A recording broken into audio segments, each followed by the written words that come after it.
Coming up on Locked On Brewers, it's Interrogation Tuesday. We are having a conversation with the one, the only, my ex-teammate, my current teammate, my good friend, and Milwaukee Brewers celebrity, you guessed it, Tim Dillard.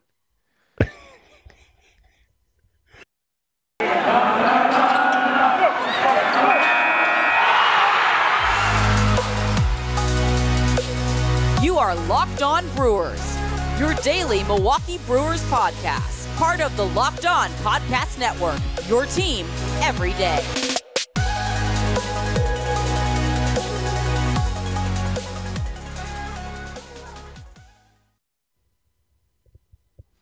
Hey, and welcome back, all you cheesers, to Locked On Brewers, brought to you by Locked On Podcast Network, talking about your favorite teams every day. I am your host, Vinny Rottino, and you can follow me on Twitter at Vinny Rottino, and also check me out on the pre- and post-game shows during the season for Valley Sports Wisconsin. Also joining me, of course, is the walking baseball encyclopedia and future big league play-by-play broadcaster, Dom Cotroneo. Make sure you follow him at Dom_Cotroneo. And also make sure you follow Locked On Brewers on Twitter and subscribe to the Locked On Brewers podcast wherever you get your podcasts. And thanks for making Locked On Brewers your first listen every day. We post episodes daily, 5 days a week, Monday through Friday, and we are free and available on all platforms. Coming to you from the basement deep inside the depths of Cheeseland here in Racine, Wisconsin. This is Interrogation Tuesday, and we have the one, the only, Tim Dillard, Dim Tillard, whatever you want to call him, but joining Dom and I today is the one and only Tim Dillard. Tim, how are you? Yeah, I'm good. You do have a basement. When I was looking for a place to live, you were like, for the season, I need a couch. Yeah, I'll bring my own couch. Give me a basement. We had like a love seat though. It wouldn't really accommodate. Like, I've slept on worse. To sleep on. What is the worst? And we were going to get into this later in the show, but what is the worst you slept on? There was two like chairs that I pushed together to make a bed. Yeah. And for those who don't know the story, that you spent most of this summer sleeping on couches, bouncing around. What's the origin of all of that while you were up here for the baseball season? Oh yeah, it was strictly a money issue. And 2020 got canceled for players, so I was employed for a year. And then I got the job like a week before the season to be on Valley Sports Wisconsin for the Brewers. And so they're like, yeah, just move to Milwaukee for 6 months. And I'm like, all right, cool. I'm not really going to get a place. I'm just going to crash at other people's places from social media. And it worked. If anyone's listening, I listen to your podcast, Vin, but thank you. Thank you, everybody. Well, let's just get right into it. I was going to save this question for later on in the show. Oh, but my bad. Okay. My bad. Okay. No, not at all. Because well, I was thrown off. I gotta. I gotta plug my wife's real estate business real quick because she can help you find a house. She could. Oh, right. So she can help you get a nice spot. Lovely, maybe Victorian or Tudor. Maybe a yard. Maybe a yard, maybe some grass, fence. But are you planning on sleeping on couches again this summer? What is the plan? I don't know. Valley hasn't signed me back yet, so I'm just okay. Vin, we also don't have a baseball season yet, to be honest, too. So. Yeah, that's true. Yeah. Do you get a lot of listeners in the off season talking about baseball? Like nothing's happened, right? Like I feel like welcome to the life as something podcast producers trying to figure out what to talk about on a daily basis. Oh yeah. So that's why we have you on, Tim. That's why I'm here.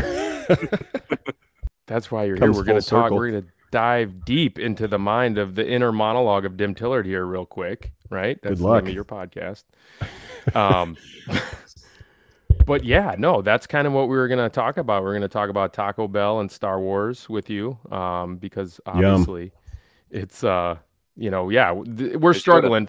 not struggling for things to talk about because we have a great format of this show, a great structure of this show, but very cool. At the same time, you're right. There's not a whole lot going on. So you don't know yet whether or not you're going to be sleeping on couches again? I don't know. I haven't even gotten that far. I think the minor league lifestyle has kind of just beat me down enough to where I don't really look further than just a couple of days away. I mean, I try to plan stuff, but it never works. So I just kind of roll with it. And I talked to Bill Schroeder, like day one when I showed up in Milwaukee in April. He's like, hey, when you moving up here? It's like, I just got here, dude. This is as far as I've gotten, and I haven't thought past anything other than today. And it's a great way to live, but also incredibly, awful in the same regard. So this is as far as I've gotten today, Vin, for a Sunday. I don't really know what else I got planned. Little Packer game, perhaps tonight. Is it on right now? Are we missing it for this? I think it's at 7 o'clock. For those listening on Tuesday, we're taping this on Sunday, obviously. Oh, so, we're not supposed to give that up. They will already know the result of the Packer game. So I imagine. I mean, shoot, it could be bad if I just say, Pack got a big win or whatever. It's the Bears, but I mean, Aaron Rodgers is still the quarterback and he still owns them, so it's all good.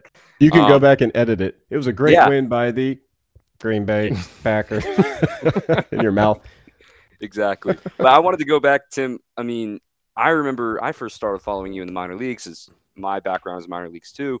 When you have the amazing app, the amazing innovation that is Dubsmash come out, what was your first reaction? How did all that start? And basically making these amazing lip sync videos that all of us now have participated in here in Milwaukee, but a lot of us who have known you for a long time or followed you for a long time know that it started in the minor league clubhouses back in the days in Colorado Springs and Nashville and wherever it may be.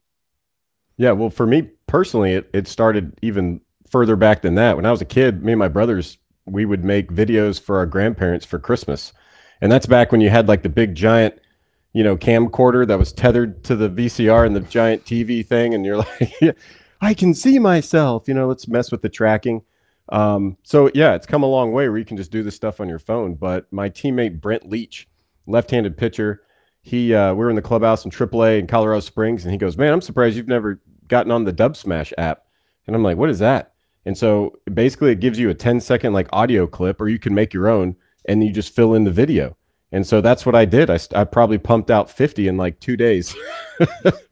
And I was just going around the clubhouse, and so the Dubsmash app kept getting worse and worse. They would update it, and it got worse and worse. And they sent emails saying, stop ruining this app, to the point where I was like, I deleted it. I'm not using it anymore and started doing it my own way.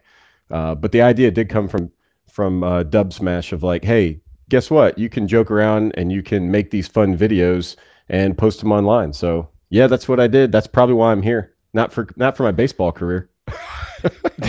Well, it provides so much entertainment for all of us. I can't wait every time that you do come out with another video. I actually co-starred in one of them. Dude, you killed it. You killed it in that one. You were fantastic. That was one, right? That was the South Park one, yeah. South Park, yeah. The pal Don't call me buddy, guy. That was so much fun. Yeah, if you ever need anybody to kind of help out with one of those, I am your guy. Again, my acting chops aren't totally there yet, but I'm learning about a lot of this stuff, which brings me to my read. I have to read this right here. And so Dom is trying to coach me up on this, but here we go. Before we go any deeper on you, Tim, and I wanted to get into your career a little bit because it was 20 years. We do have to talk about Fantrax. Okay. All right, Brewer fans, it's been an interesting offseason, and it won't be long before pitchers and catchers report. We hope. I'm going to give you the inside track on the absolute best fantasy baseball platform in the industry. It's Fantrax. Fantrax, the most customizable MLB fantasy platform in the industry, offering the greatest fantasy experience for your dynasty, keeper, redraft, and best ball leagues. Create or join a fantasy baseball commissioner league, invite your friends, and dominate your draft this season. It's also the top dynasty fantasy baseball platform in the industry. Go deeper with the ultimate keeper and dynasty leagues. Create a simple redraft league or even a customizable best ball league with up to 2,000 teams. Ever have a trade go wrong or make a mistake dropping a player? Fantrax commissioner tools allow you to undo any move with one simple click. So don't miss this opportunity. Sign up today to win an official MLB signed Fernando Tatis Jr. baseball by simply going to fantrax.com/locked on and use the promo code TATIS, TATIS. Fantrax, the home of fantasy sports. Play ball. Yep. That's pretty cool. What just Yeah, happened? it is pretty cool. Signed It's baseball. gotta happen. It's For gonna happen fantasy again. baseball? Who are you It's gonna talking happen to? again. Hold on. DirectTV, we got to talk about today. I want to tell you about a simple way to get all the entertainment you love without the hassle. DirectTV Stream brings your live TV and on-demand favorites together like never before, which means you can watch your favorite sports, movies, and shows all in one place. And the best part, there's no annual contract, so stop waiting and get your TV together with DirectTV Stream. You can learn more at directtv.com. That's directtv.com. All right. Big gulps. Yeah. This is why we need Craig Kashan. Is that not weird? He normally handles, all of this stuff of the billboards and everything on the pre and post game, right? Can't you You record never these? thought. You should record these before and push We're a working on button. it. We're working on it, We're too. working on that, buddy. Oh, okay. Sorry. You never thought I would be this polished at this side of the game, did you? No, it's just funny because I'm looking at you and you're reading it, and I'm just like, this is bizarre. I don't listen to podcasts, honestly, so I don't really. Yeah. I do know they have to do ads, like either at the beginning or the middle or the end or something like that. Well, look, I mean, there are a certain podcaster this past week that just got paid an exorbitant amount of money to go to a different network, and I'm not going to say them by names, but those who are a fan of him know. So you got to pay the bills somehow, man. You got to pay the Yeah, bills. really. Yeah. Well, what was that? What podcast was that? Pat McAfee. Which one? Pat McAfee with ESPN. Oh, and now okay. he's moving over to FanDuel. So good for Pat. Yeah, I think I've heard of that guy. 140 mil. But I mean, I'm hanging out with two big league players right now, and Tim, we joke about you all the time. We talk about how fun guy you are, how nice guy you are, and all the videos and everything. But you played in the big leagues. Do you have to remind people sometimes of that? Sometimes, and do people kind of forget? Like, yeah, I pitch in the big leagues and I pitch for the Brewers. Yeah, I tell my kids all the time. I play in the big leagues, kids. No, I mean, I would say there's a lot of guys that have had a cup of coffee in the big leagues. Like I'm drinking out of that right now. It is coffee. Wink. And I don't know. I think a lot of stuff can go your way and you stay there a long time. And then there's stuff that doesn't go your way and your path is different. But for me to still kind of be on that spectrum, I mean, I'm not really popular because of my playing. It's just because I've learned to do all this other stuff like social media and stuff like that. And I think a lot of guys just don't choose to do that. They kind of want to not be in the limelight and do that sort of thing, but I don't mind it. I think it's awesome. I think the whole reason you play baseball, or any kind of sport is because it's entertainment. I want to entertain people. And since I was a young kid, I just wanted to play in the big leagues and entertain people. So I've actually gotten able to do both of those, but I wish I had more big league time, but my path was different, but I wouldn't change it much because of the people I've met and the people I'm in contact with. It's just, if I had 10 years in the show, dude, then if you would have been like, hey, you want to come on my podcast? I'd be like, no, dude, I got 10 years in the show. I can do whatever I want.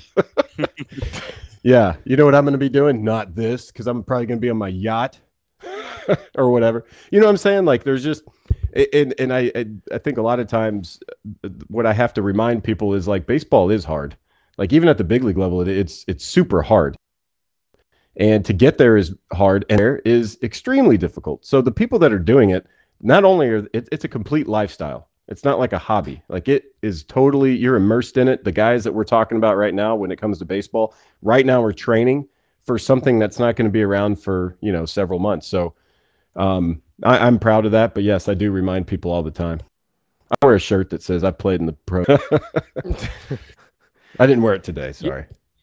Well, just to give the listeners, I mean, if you don't know who Tim Dillard is, then, you're not on social media because he is super entertaining. So follow him at Tim Dillard. But I just wanted to give everybody kind of a sneak peek into what Tim was like as a player. I mean, Tim, you were a very, very good pitcher, and you were a very promising prospect with the Brewers. I mean, look, at the time when throwing 98 wasn't, 94 wasn't really in vogue. 94, 96 was where Tim Dillard sat on the mound, right? I mean, he was, believe it. And he was from a low 3/4 slot. It was not a fun at bat. He threw bowling balls. He was a top prospect for the Brewers. I think you won minor league pitcher of the year in 2005.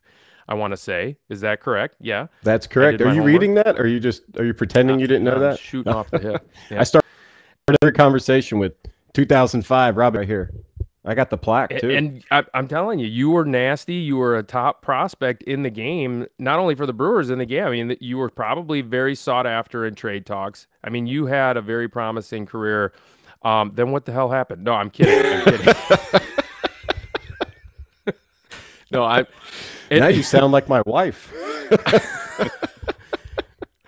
It was sinker slider. It was a split, and I think you changed it to a changeup. But I think if you were playing in today's day and age, where we talked about this on the air when we both were doing a game, where it's like, okay, if you had an opportunity to look at the data, look at the metrics, look at the analytics, and kind of go in the pitching lab, I think you could have refined some things to really be effective against both-handed hitters.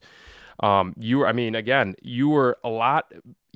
I know you kind of don't give yourself a lot of credit in terms of how good you were. I will brag about you because I caught you. It was nasty. It was not fun to catch. I mean, I think you got my thumb broken a few times. Yeah. Or close to being broken. Wow. Yeah. Put your thumb guard on. Here comes the sinker. It was really, really nasty. And then obviously it didn't work out in terms of sticking around in the big leagues for a long time. But at the end of the day, you carved out a 20-year professional career. That's super impressive for anybody. I mean, has to be one of the longer careers, especially in the minor. Do you know if that's like, you're close to a record, you have to be. Well, yeah, I hold a lot of sounds record. That's why if you see this guitar on the wall behind me, I got a couple of those. I hold all the records like wins, strikeouts, hit batters, home runs given up, the basic stuff. But I think what it is you're not supposed to make a career out of the minor leagues. You're supposed to graduate, so to speak, to the big leagues and stay there, or you just get run out of the game and you don't play very long. Like that's just, the time, hey, your time's up. You've reached your pinnacle.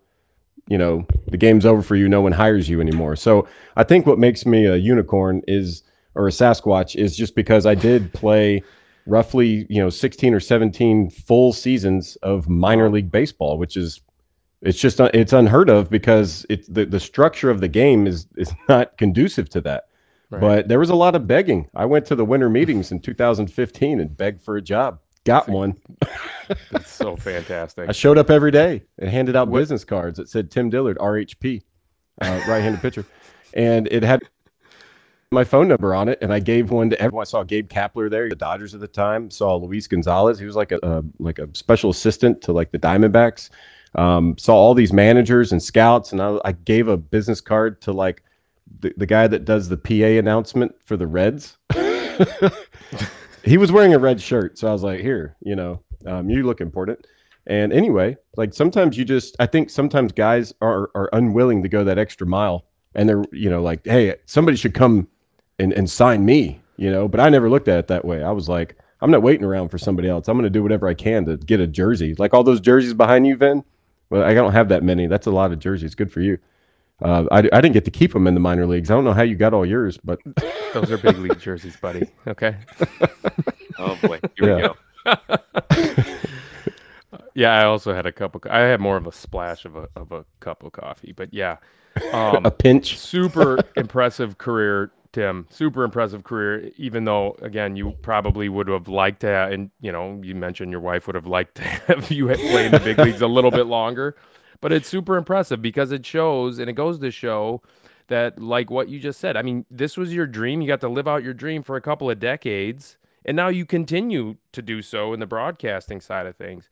And so I think it's just super impressive that perseverance, that determination to keep going, and just never really give up. I mean, at the end of the day, you could have been, a Ben Rowan, right? I mean, you had the similar stuff. You tried to reinvent yourself and go sidearm or go submarine. And it was, you were one call away. I mean, you had a couple of really good seasons there at the end. I think you led the Nashville team in ERA when you were with the Rangers in Nashville. I threw, my last full season in the minor leagues, 2019, I threw more innings than anyone in the minor leagues. Yeah. Like, who does that? And I was one of the oldest guys in the league. You're still a phone call away. You're still a phone call away. My shoulder now, I don't know. I played catch with the kid the other day in the yard, throwing the football. I could probably get in shape, which I don't know if there's going to be a strike. Maybe I need to. You will be the first one golf. Yeah, like 1995 spring training. That would be awesome. I'm going to dust off the old Wilson, slap some spikes on. Let's go.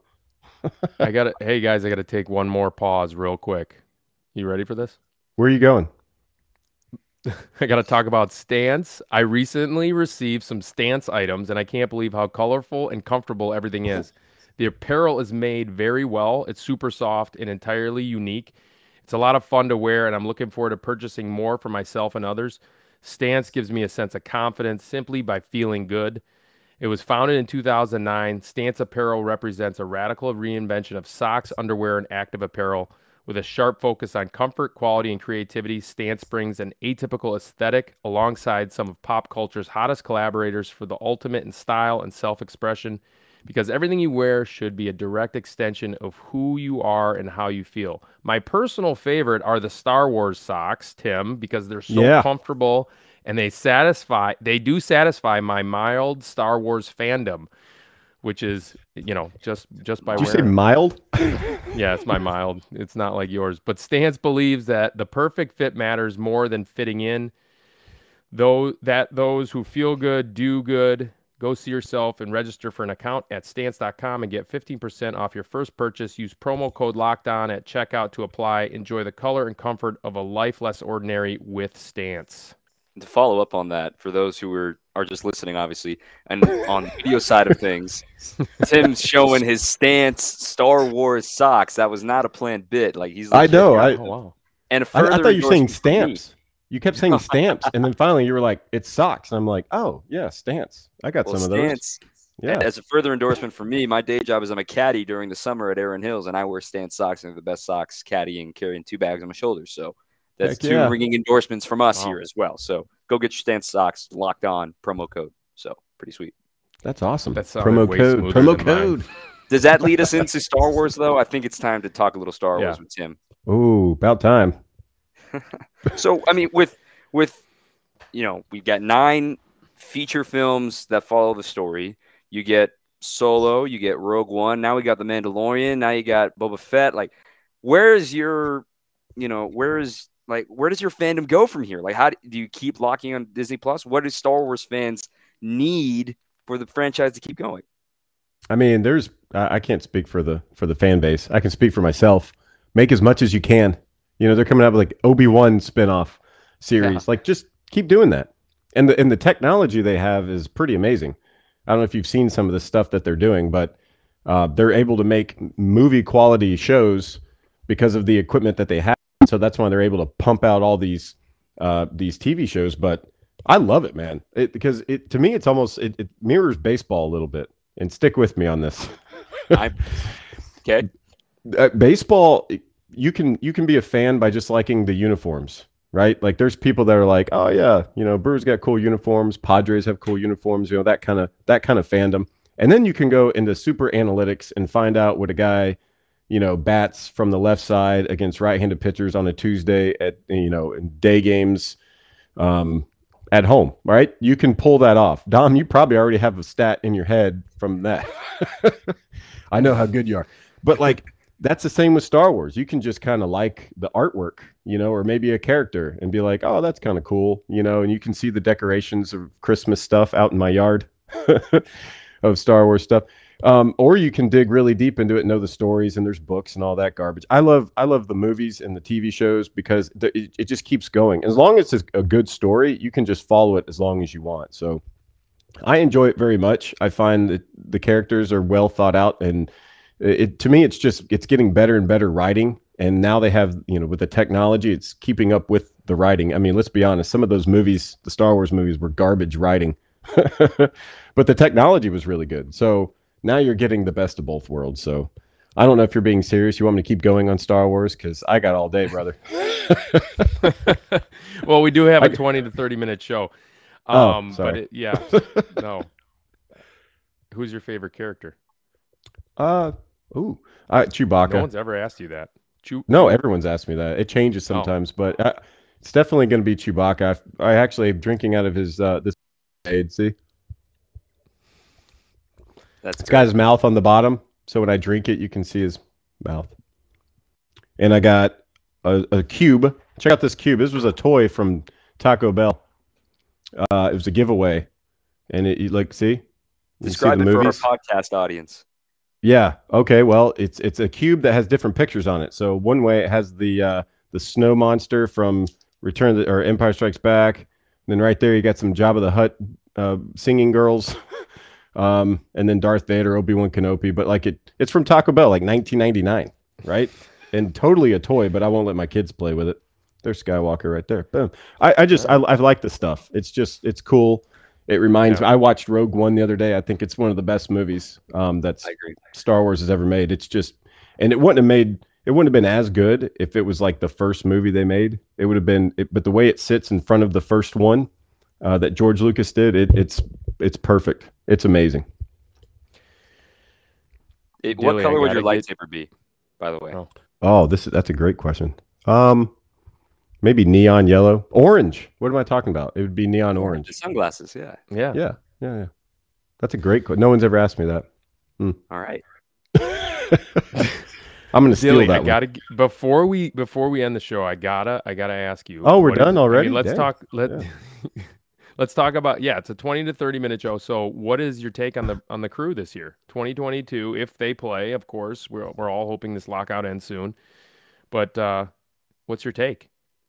I mean, there's going to be tons of moves, right? Like the season ended, they had one roster. Last week was a different roster. I mean, we don't know what it's going to look like, but the core is there. I mean, you can see the talented players. You can see guys coming up the ladders. I really like Tyrone Taylor. I hope this is the year where he goes out there. I wish he'd stay away from injuries. I mean, I know a lot of guys go through that, but if he stays healthy, man, he's going to be a good surprise just because the talent's there. I've seen the guy work, and hopefully maybe it's his year to solidify a starting spot. I don't know if that's the case or not. I haven't taken this week's look at the roster, but the pitching is there. Let's be honest, pitching's there. Yeah. I mean, they're as good as they want to be, and of course they're not done. That's what's crazy about speculating. Someone like David Stearns, like you have no idea what he has up his sleeve. You don't, right. And they'll make a move and be like, "Who's this Willie Adames guy?" And then we talk about him for 7 months, and name a day after him. So. What I love about it is I honestly I don't speculate that much. If anybody asks me like, hey, what do you think of the Crew? It's like, man, they can go as far as anybody. They have it. It's there. Yeah. But we all know baseball is a crapshoot at times. They look at the Yankees. The Yankees on paper should have beat everyone in the universe the last couple years because they throw a bunch of money out there, even the Dodgers. But that's why I love about baseball. It can be anybody. Anybody can win. The right way, and Council's been doing a great job out of those players. No, I think that is the X factor, right? The ability to want to get, to win, right? Have 26 guys kind of commit to winning and not really kind of go after their individual accomplishments. I think you hit the nail on the head. Council does a phenomenal job of that winning culture piece that's kind of under the radar, not really talked about that often. He's a master at it. Go ahead. I will say this. It takes some convincing to let a player know that you're going to play multiple roles. Like we're going to need you to play, Luis Arias, we need you to play second one day, shortstop, third base. And they have to be okay with that. Because a lot of times, and Vin, you know this, I mean, you're a super utility guy. You could do it all. But there's some guys that just want to play and bat in one spot, and that's where they thrive. I feel comfortable doing this. And sometimes teams are built to not have that luxury. You're going to lead off today, Lorenzo Cain. Then you're going to bat seventh tomorrow. Like that kind of stuff. And have guys willing to do that, expect it, and thrive that way, because it used to not be that way, right? Look at some of the Cubs. They would slap the same 7, 8, 9 guys right there, and that was it. And that was it. And nowadays you may be playing a couple times, right? to be okay with that, it comes from the manager. Yeah. Speaking into guys going, you're going to be most valuable by being a Swiss Army knife. And the more Swiss Army knives you have all these different tools, and then it's about building what you want to build. Something like that. I made up half that. No, it was good. No, I think that's it, right? And I think the Brewers. I think personally, the Brewers are going to win a World Series, or they're at least going to be in NLCS World Series next. I'm going to call next 3 years just because of this pitching staff. But we will get into that more and more as the offseason rolls on. But that'll do it for this episode of Locked On Brewers. Be sure to follow us on Twitter at Locked On Brewers. And you can follow me at Vinny Rottino and follow Dom Catronio at Dom_Catronio. Also, make sure you subscribe to Locked On Brewers podcast wherever you get your podcasts. And we will talk to you next time. And follow Dim Tillard. Our amazing guest, Dim Tillard. Yeah. Thanks. Good to see you guys. Thank you for coming on the show. Thanks, Tim. We'll This see you is guys awesome. tomorrow. Yep. See you guys.